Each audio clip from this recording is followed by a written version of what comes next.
Hello everyone and welcome back to the Sweeptrack Backstage channel. Today we're gonna dive deep into Sony's relation with the music market.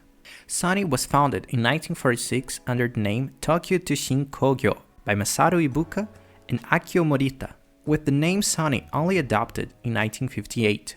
3 years before the name change, the company released the TR-55, the first transistor radio sold in Japan. This innovation helped maintain the brand's strong connection to audio technology, building on its earlier release of a tape recorder in 1946.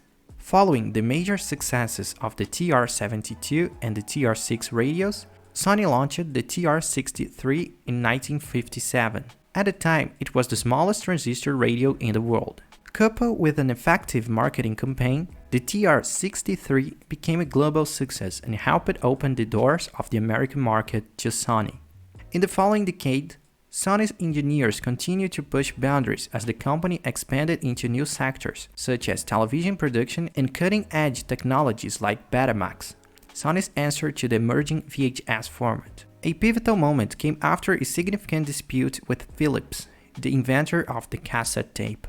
Sony managed to secure a license to manufacture its own tapes and compatible equipment without paying royalties for the Dutch company. This accelerated the format's popularization and paved the way for new innovations, most notably the Walkman, launched in 1979.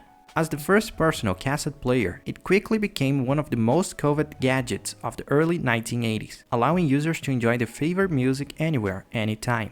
The explosion in cassette popularity, largely driven by the Walkman and a variety of portable players, began to raise concerns in the music industry. By the end of the 1980s, 350 million Walkman units had been sold.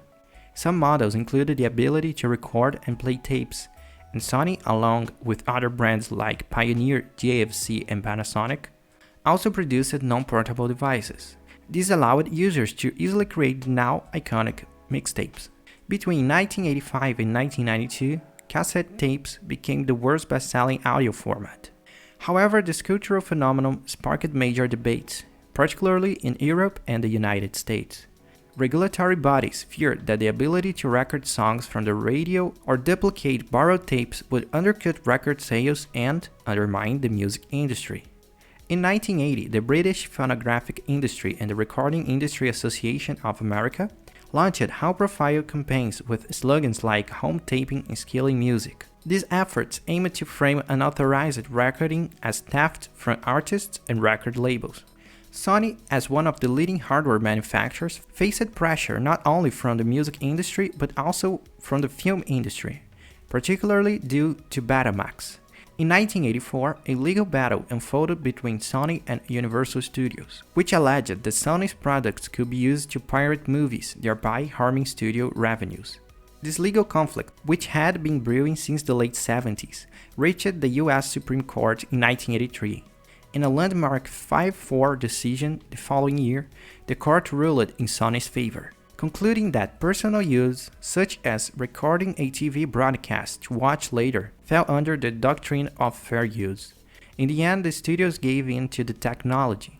By 1995, home videos sales represented more than half of Hollywood's profits. Despite its clashes with the industry, Sony was no longer just an electronic manufacturer by the time. The company had already entered the music business through a joint venture with American multimedia giant CBS. Founded in 1968 in Japan, CBS Sony marked the brand's entry into the music industry.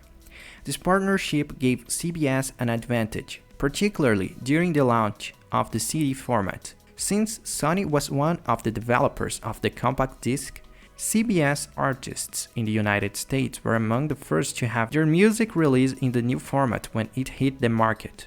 In 1988, Sony fully committed to the music business by acquiring CBS 50% stake at the Japanese joint venture and purchasing the CBS records for $2 billion, later rebranding it as the Sony Music Entertainment in 1991. Around this time, another controversy emerged, once again involving audio formats, home recording, and copyright.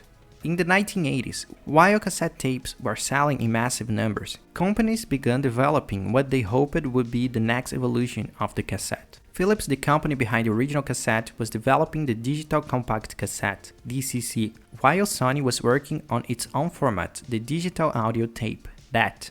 However, delays in its release and the end of Japanese economic boom meant that devices capable of supporting DAT arrived on American market in the late 80s at prices ranging from $800 to $1,000. In 1992, Sony tried another format, launching the MiniDisc as its answer to Philips' DCC.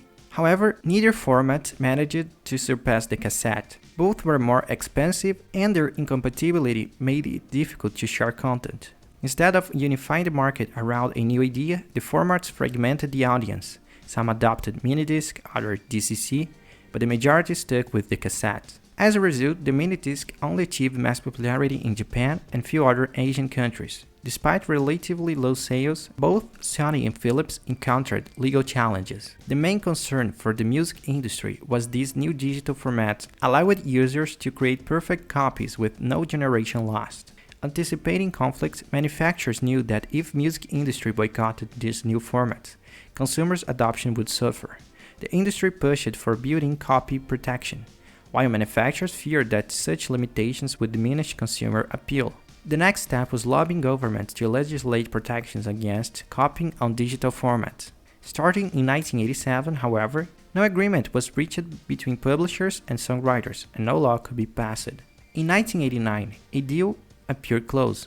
Manufacturers would implement a system called SCMS, Serial Copy Management System, to prevent multi-generational copying, while the music industry would collect digital device royalties through new legislation. However, in 1990, songwriter Sammy Cahn and other publishers sued Sony, demanding royalty payment, calling for a ban of the import and sales of recorders and tapes.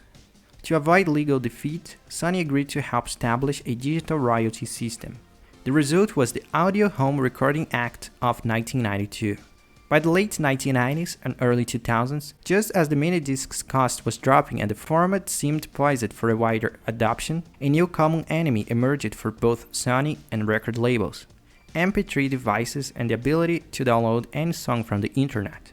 This disruption would only begin to be resolved nearly a decade later with the arrival of music streaming services. Today, Sony remains a leader in audio and video electronics for both consumers and professionals. Meanwhile, Sony Music Entertainment is now considered the second largest music company in the world, with around 25% of global market share, behind only Universal Music Group. If you enjoyed the video, please share and subscribe, and stay tuned for the next video. Thank you for watching.